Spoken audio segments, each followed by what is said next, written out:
Retro Gamers, today we're taking a look at Donkey Kong Land for the Game Boy. Released in 1995 by Rare, who can apparently turn goat piss into gasoline. In a way, this was an odd release. For one, it was a major release for the Game Boy in 1995, by a top tier developer too.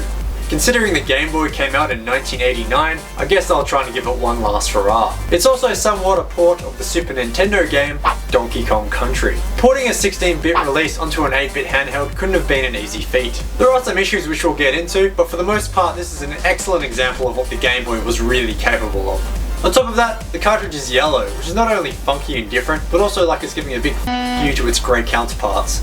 Without a doubt, this is a special game.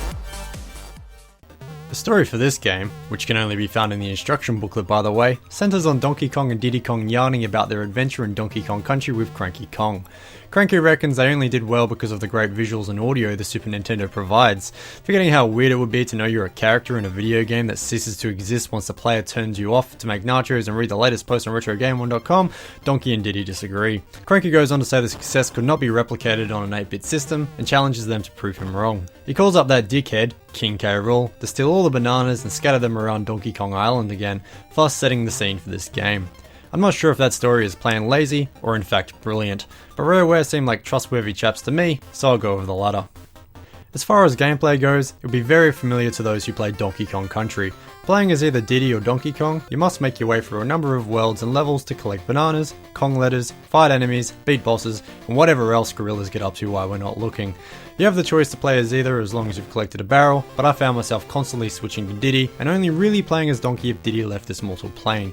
I don't know if it's just me, but Diddy just feels more balanced to play as. It feels faster and the jumps are more defined and easier to control. In comparison, Donkey feels slow and well, more like a gorilla should, I guess. In all, there are 4 worlds with 7 levels each, which feels like a massive amount for a handheld, but keep in mind that some are quite short, with only a few bonus levels in each. I feel this can be forgiven though, because you know, it's on the Game Boy. If you want to look at it from a different angle though, it is a fairly hard game. This is expected since I guess they wanted to make the game last longer than a banana milkshake binge fest, which believe me, doesn't last long, but sometimes it's difficult because of hardware limitations. For one, I feel the gaming area on screen was a bit too small. I'd advise against moving around too rapidly as a lot of action happens off screen, sometimes causing cheap deaths. I know this probably can't be helped when you consider the size of the screen and the fact that pixel density is limited, but it can ruin the gameplay somewhat. It does suck, but it's a trade-off for being able to play such a game on that hardware. Another way gameplay time is extended is by working around the save system. Collecting Kong in each game can be balls, but maybe I'm just shit at games. The separate letters are spread throughout each level and must be collected if you want to save the game at the end of each level. You can go for broke and try and get them all in the next level if you don't find them all, but if you fail that, you'll go back to your original save point. Most of the time this is okay, but I picked up some issues. For one, if a letter is in a bonus area and you fail that area, the ability to access that area disappears until the next round. That either means you have to kill yourself and forfeit a life, or just straight up reset the console and start again. That is not ideal, you see. It causes too much physical effort. My beanbag and I are too attached, sometimes literally. There is a variety of enemies in this world that you'll have to destroy.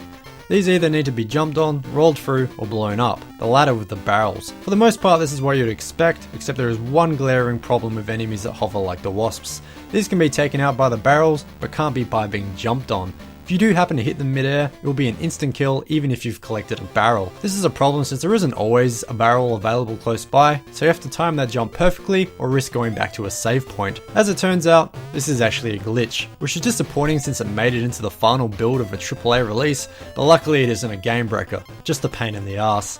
It's also what I hate the most about this game overall, which when you think about it isn't that bad in the whole scheme of things.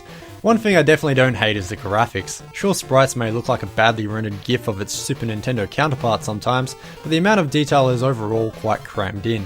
I'm impressed. It really does resemble what it looks like on the SNES quite well. The only thing is that the natural lack of colour palette can screw with things, but it's hard to be angry, or even slightly disgruntled, since it's trying so damn hard. Since the enemies can sometimes be the same colour as the background though, if they jump or move around, like most do, they can partially disappear. This isn't so bad if you're playing on a TV through the Super Game Boy, but on an LCD screen it can make everything a bit hectic. A lot of special effort has been put into the sound department too, with faithful renditions of the music from Donkey Kong Country, as well as the sound effects. This could have easily been a letdown, so it's great the extra mile has been taken to fit it all in. Fans of the music in these games will be pleasantly surprised. All the review footage is from a Super Game Boy, which is a Game Boy adapter for the Super Nintendo for all those playing from home. For the sake of comparison though, here's what it looks like on a Game Boy Color.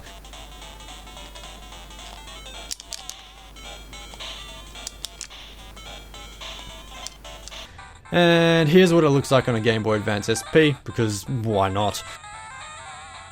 Pretty sure that's all it'll play on though, at least that I own. I would show it to you on an original Game Boy, but I don't feel like paying $70 for a handheld that sold nearly 119 million units.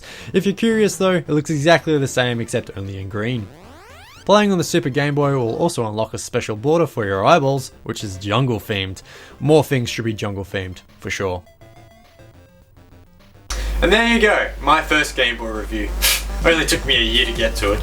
I bought this quite a while ago too, and I only played it once after I bought it, only to completely forget about it. This was a huge mistake on my behalf. I can't believe I let it sit on my shelf for so long. This game is a technical masterpiece, and a fun one to boot. Rare has squeezed every last bit of performance out of the humble Game Boy for this game.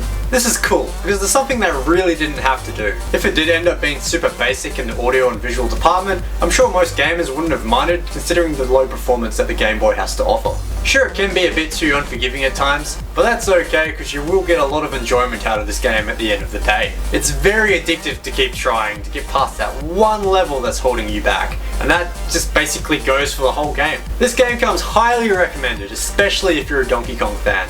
I'd say buy it. You will not be disappointed, but you will be in for a challenge, so keep that in mind. Hey, and thanks for watching. If you liked or even mildly liked what you saw, please subscribe.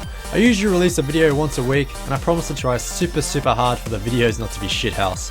If you want to stay updated via social media, I run a Facebook page and a Twitter where all updates about this channel and blog are posted. Talking about my blog, well, I have a blog, so yeah, check that out. Lastly, there are some links to my 2 previous videos that can be clicked on within the video, and yeah, that's it. Thanks again for watching though, and I'll catch you next time.